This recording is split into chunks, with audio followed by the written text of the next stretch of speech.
오늘은 재직교육 3주차 세 번째 강의입니다. 재직의 교회 섬김, 봉사라는 제목으로 함께 말씀을 나누고자 합니다. 오늘 함께 볼 말씀 봉사, 섬김이라는 이 단어 그리고 그 주제를 함께 나누고자 합니다. 봉사라고 하는 이 섬김, 헬라어 단어는 참 신기해요. 다른 언어들과 좀 구분되는 것이 있는데 이 헬라어는요, 그 문화 자체가 무언가를 정의하는데 아주 특화되어 있는 언어예요. 그래서 여러분 잘 아실 거예요. 사랑이라는 단어이지만 우리는 사랑이라는 단어를 공통적으로 사용하지만 하나님께서 사람을 사랑하실 때의 사랑, 그리고 부모가 자녀를 사랑할 때의 사랑, 그리고 부부간의 사랑, 이 사랑 다 다르잖아요. 우리는 우리 언어로는 그냥 사랑이라는 한 단어를 사용을 하는데 이 헬라어는 사랑이라는 단어만 한 6가지 정도가 돼요. 뭐 아가페, 뭐 필레오, 에로스 뭐 이런 것들이. 그래서 어떤 하나를 규정하고 정의하는데 특화되어 있는 언어가 바로 이 헬라어거든요. 헬라 문화가 그래요. 문화 자체가. 섬김이라는 단어 같은 단어임에도 불구하고 우리는 이제 성경을 볼 때 이제 해석되어 있는 걸 보니까 섬김이라는 단어로 해석을 해놨지만 그 단어가 한 6가지 정도가 돼요. 똑같은 섬김이라는 의미를 포함하고는 있지만 조금씩 내용이 좀 달라지죠. 그래서 5가지 기본적으로 사용하는 6가지가 있는데 이 앞서 5가지를 먼저 좀 보려고 합니다. 첫 번째는 둘리오라고 하는 단어예요. 둘로스 잘 아시죠? 노예를 말할 때 둘로스라고 하잖아요. 이 둘리오라는 단어인데 이 노예로 섬긴다예요. 노예로 섬긴다. 복종 그리고 예속을 강조해 누군가에게 속해 있는 거예요. 누군가의 지배를 받고 있는 그런 상황 가운데서도 복종을 해야 되는 거예요. 명령에 그냥 따라야 되는 거예요. 거기에는 내 생각이나 내 판단이 필요 없어요. 시키면 시키는 대로 하는 거예요. 복종. 듈리오라고 합니다. 근데 그것도 섬김이라고 말을 해요. 두 번째는 테라피오라고 있어요. 테라피오. 이거는 관심을 가지고 섬기는 것을 의미해요. 내가 그 사람에게 관심이 있어. 그래서 그 사람을 섬겨주는 거예요.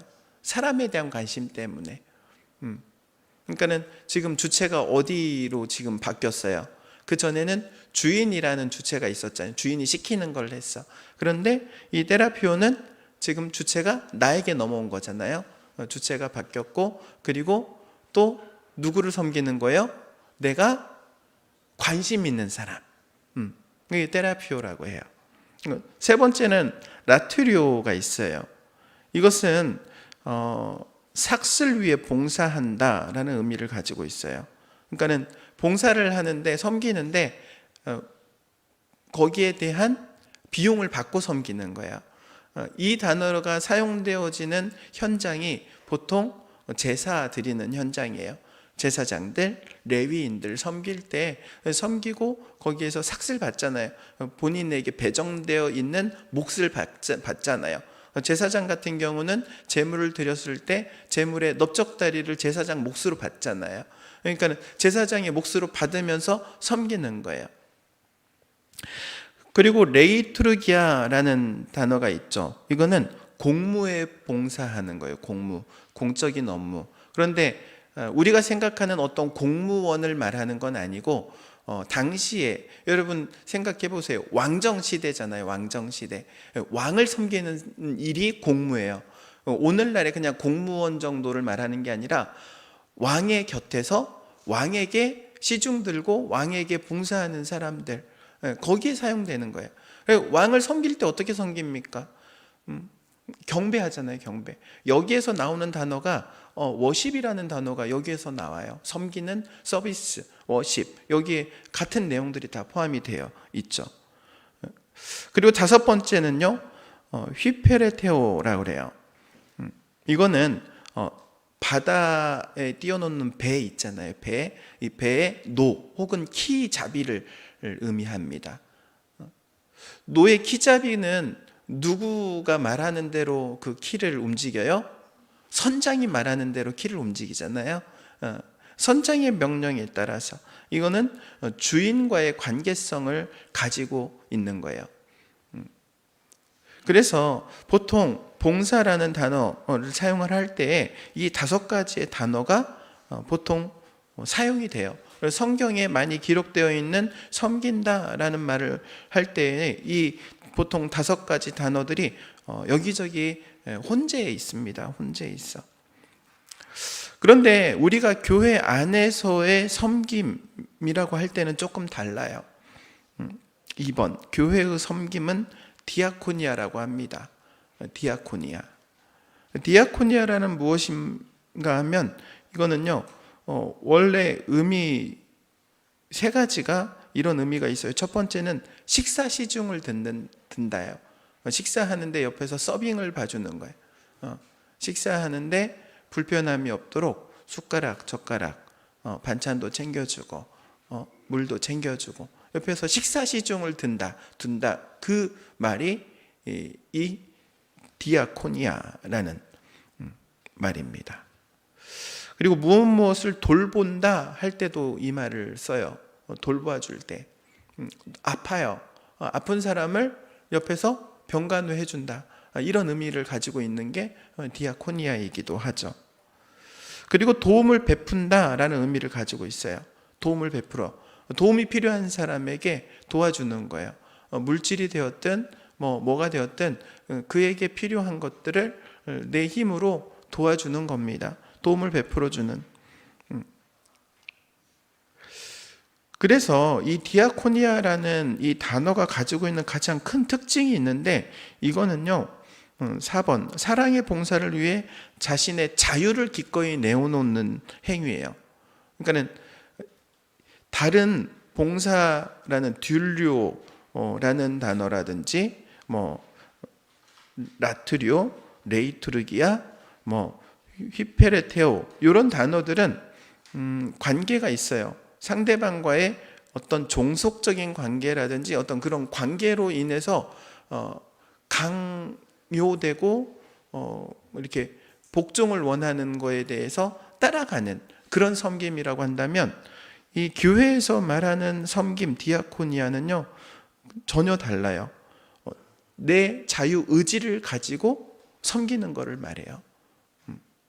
내가 그 사람에게 예속되어 있기 때문에 종속되어 있기 때문에 그냥 그가 지시하는 대로 따라가는 것을 말하는 게 아니라 그 사람과 나는 서로 동등한 입장에서 내가 그 사람을 위해서 내 자유를 포기하는 걸 의미하는 거예요. 우리 김장 얘기를 해서 김장에 대해서 한번 좀 더 얘기를 하려고 그래요. 김장을 하는데 여러분 강남에 있는 큰 교회들도 지금은 어떤지 모르겠어요. 옛날에는 강남에 있는 큰 교회들 다 김장을 해, 김장을. 그런데 김장을 하면 김장을 할 때 장갑을 한 4개 낀다 그래요. 장갑 4개를 왜 끼는지 아세요?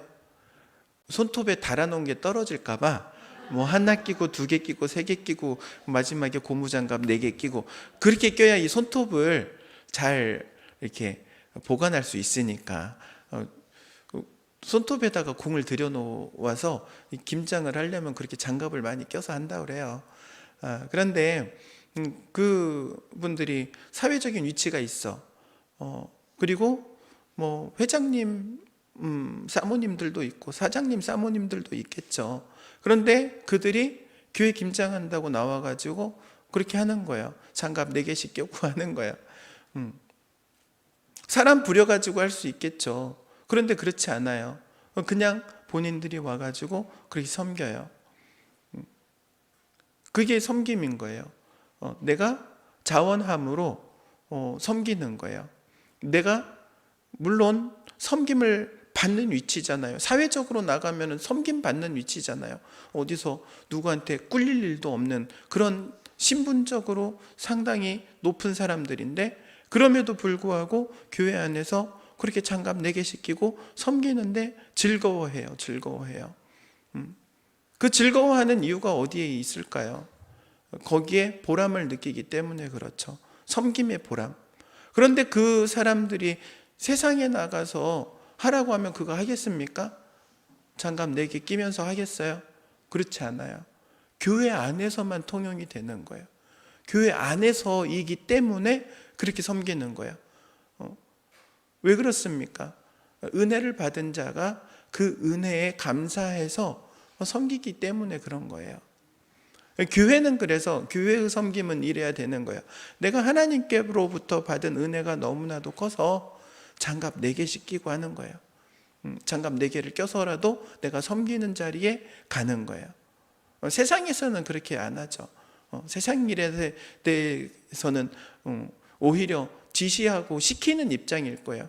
집안에 일하는 사람 4-5명 두고 있는 사람이 뭐 김장할 일이 뭐가 있겠어요.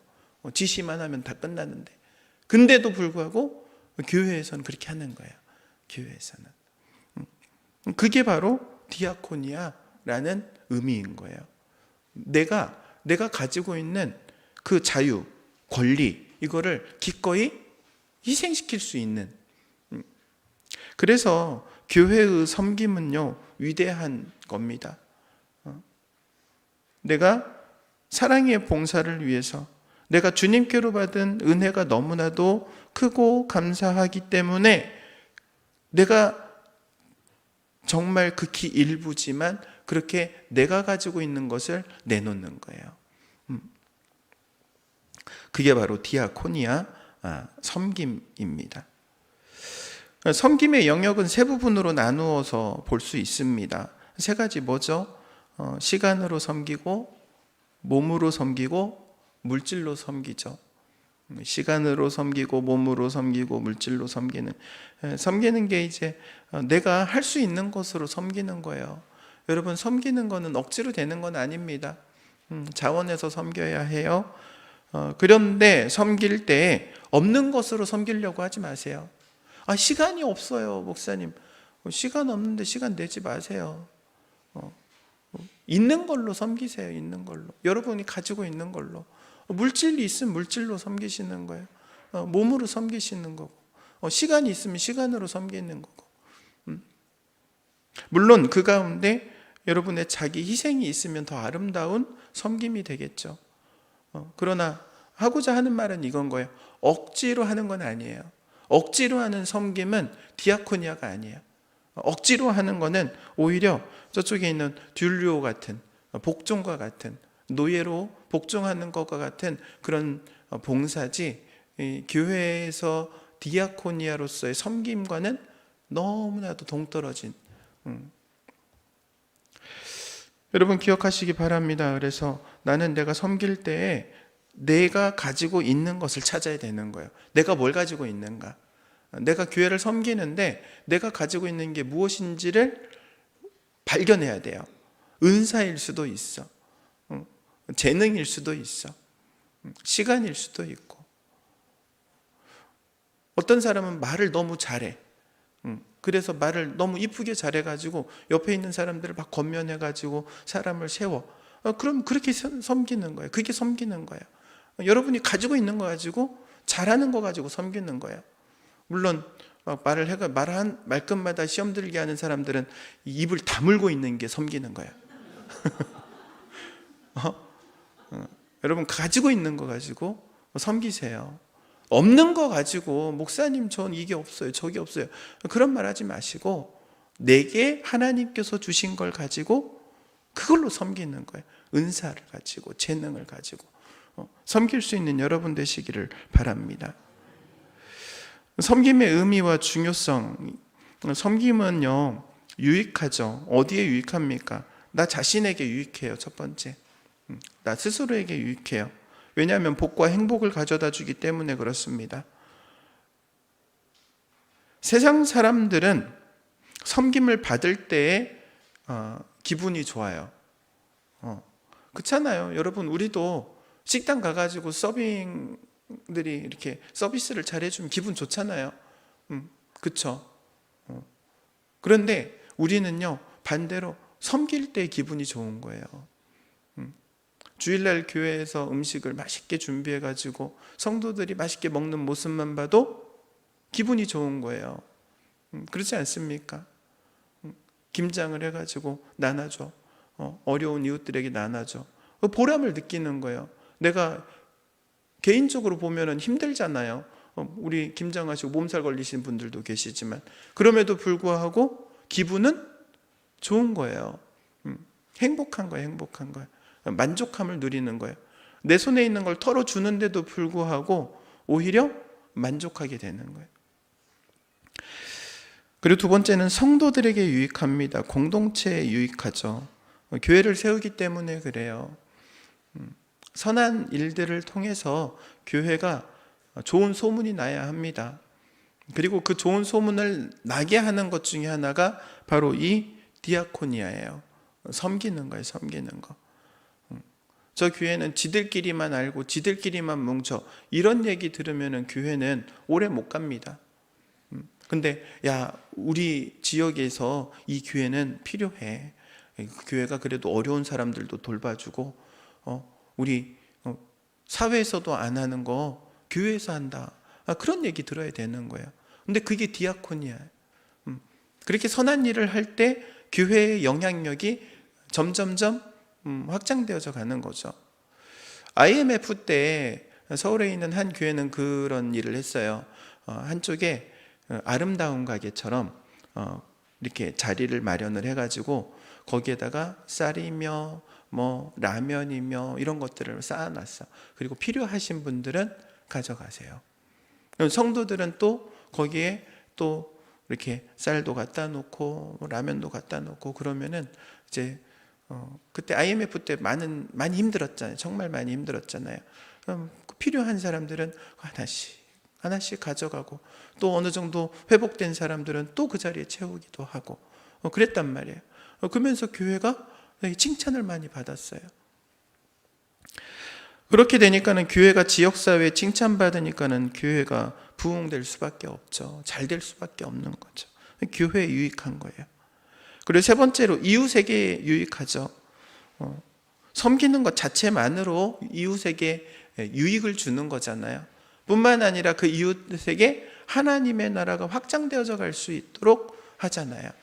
그래서 섬기는 게 유익합니다. 나 자신에게도 유익하고 성도들에게도 유익하고 이웃에게도 유익한 거예요. 그러면 이 섬김, 이렇게 유익한 섬김, 왜 이렇게 섬겨야 합니까? 섬겨야 하는 이유에 대해서 몇 가지 이유가 있죠. 첫 번째는요, 은사를 주신 하나님의 뜻이기 때문에 그래요. 하나님께서는 우리에게 은사를 주실 때 그냥 주시는 게 아니죠.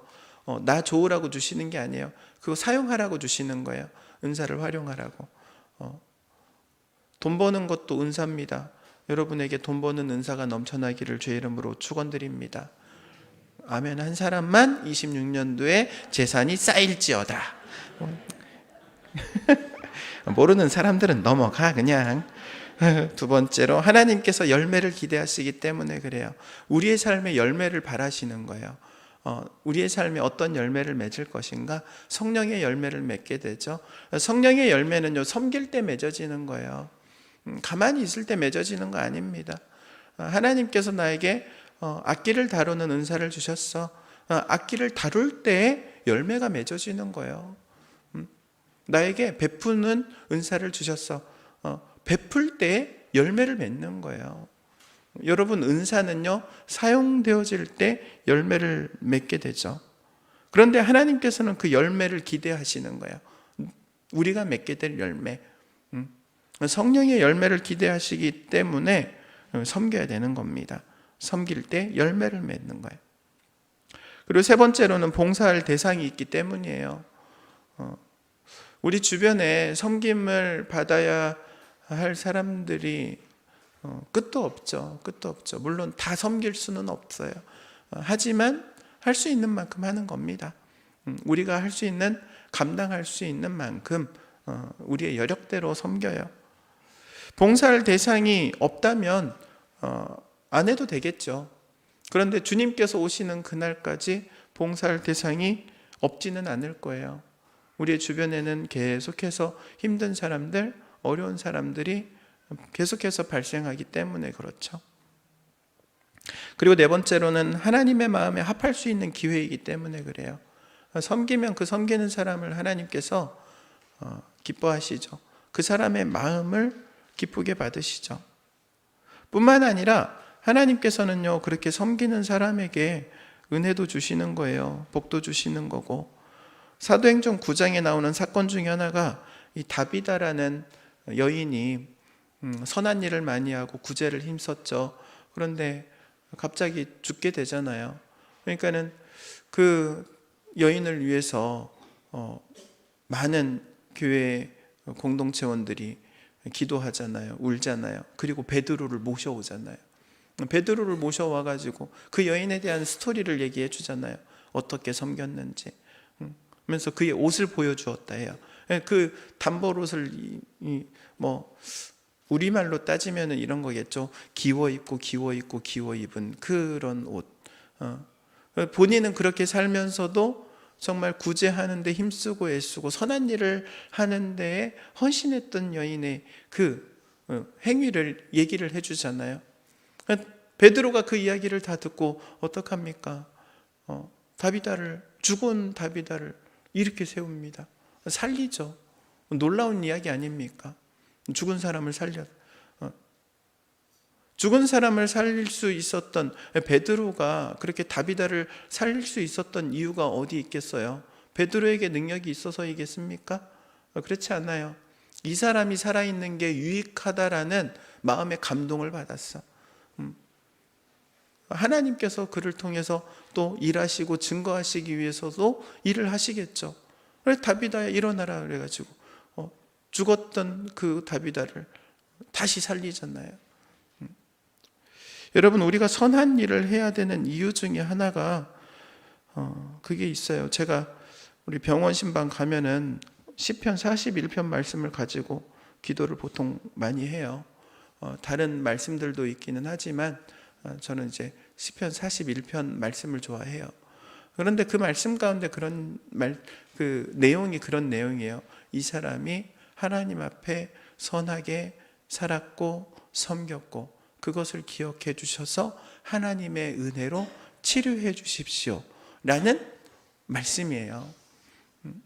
하나님께서 기억하시면 놀라운 역사가 일어납니다. 그런데 하나님께서 무엇을 보시느냐? 섬기는 모습을 보시는 거예요. 그리고 이제 마지막입니다. 충성스러운 이 섬김의 결과 11가지를 써놨는데 일맥상통하는 것은 하나입니다. 복을 주신다. 하나씩 보도록 하겠습니다. 아름다운 지위를 얻게 됩니다. 아름다운 지위. 이거는 직분도 그렇지만 그 사람의 위치를 올려주는 거예요. 두 번째, 믿음의 담력을 얻게 됩니다. 믿음이 강력해지는 거예요. 섬기는 사람은 섬기는 사람만 보는 게 있어요. 가나의 혼인잔치에 그 물이 포도주로 변한 사건, 그거를 본 사람이 누구예요? 일꾼들이에요. 물을 채워 넣고 물을 갖다 준 일꾼들만 물이 포도주로 변한 것을 봤어. 그 일꾼들은 믿음이 성장하는 거예요. 예수님에 대한 믿음이 확고해지는 거예요. 여러분, 그러니까 섬길 때에 그 섬김의 자리에 있는 것 자체만으로 믿음은 성장할 수 있는 거예요. 보는 게 다르기 때문에 그렇습니다. 세 번째, 모든 선한 일에 열매를 맺게 돼요. 충성하는 사람은 반드시 열매를 맺게 하십니다.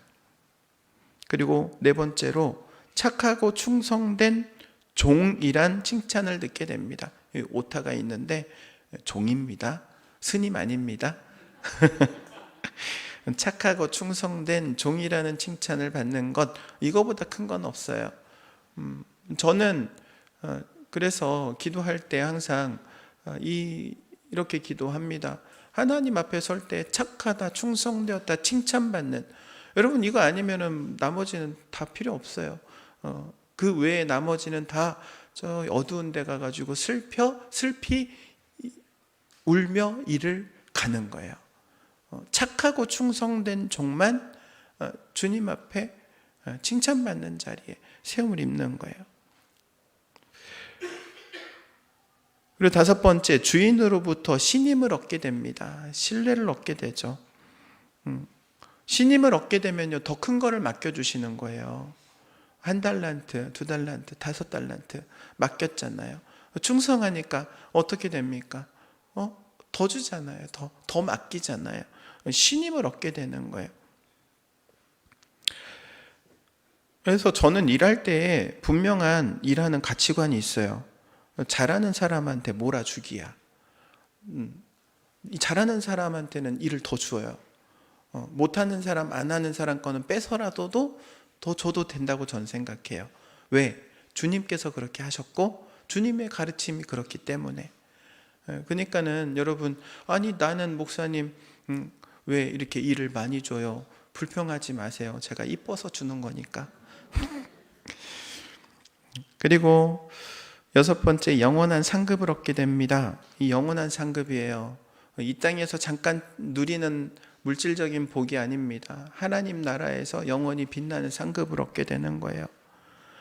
일곱 번째, 생명의 면류관을 얻게 됩니다. 할렐루야죠. 여덟 번째, 하나님께서 눈물과 기도에 응답해 주십니다. 내가 네 눈물을 보았고 네 기도를 들었노라. 누구에게 하신 말씀이에요? 히스기야에게 하신 말씀이잖아요. 히스기야가 어떻게 얘기했어요? 히스기야는 하나님의 말씀을 붙들고 하나님께서 원하시는 왕으로서의 섬김의 모습을 보인 거예요. 유다 백성을 하나님의 백성으로 세우기 위해서. 그래서 하나님께서는 그를 기뻐하셨죠. 그리고 히스기야도 그걸 알아요. 그러니까 죽을 병에 걸렸을 때 하나님께 기도하잖아요. 그러니까 하나님께서 이사야를 통해 가지고 응답을 주시는데 뭐라고 응답하십니까? 내가 네 눈물 보았고 네 기도를 들었다. 내가 너의 수명을 연장해 줄게. 살려주시잖아요. 아홉 번째로, 하나님께서 복으로 가득히 되돌려 주십니다. 후히 누르고 넘치도록 되어 주신다고 하죠. 하나님의 복이 여러분의 가정과 기업에 흘러 넘치는 역사가 있기를 바랍니다. 그리고 열 번째로, 그리스도 안에서 모든 필요를 채워주십니다. 필요를 채워주시는 하나님께서 우리가 섬길 때 필요를 채워주시는 거예요. 섬기는 사람에게 있어서 어떻게 보면은 가장 큰 숙제 중에 하나이기도 해요. 물질이라는 거는. 그런데 시작을 할 때에는 계산이 안 돼요. 왜냐하면 부족하니까. 그런데 일을 진행을 하면 하나님의 부어주심을 경험해요. 그래서 하나님께서 이렇게 채워주시는구나, 이렇게 역사하시는구나 경험을 하게 되는 거죠. 여러분, 섬길 때 하나님께서 그 모든 것들을 채워주십니다. 그래서 섬기는 일에 힘써야 되는 거예요. 그리고 마지막 11번째로, 주님께로부터 상을 받습니다. 주님으로부터 받는 상이 있는 거예요. 우리 주님께서 여러분에게 이 모든 복과 상을 허락하시기를 주의 이름으로 축원드립니다. 기도하도록 하겠습니다.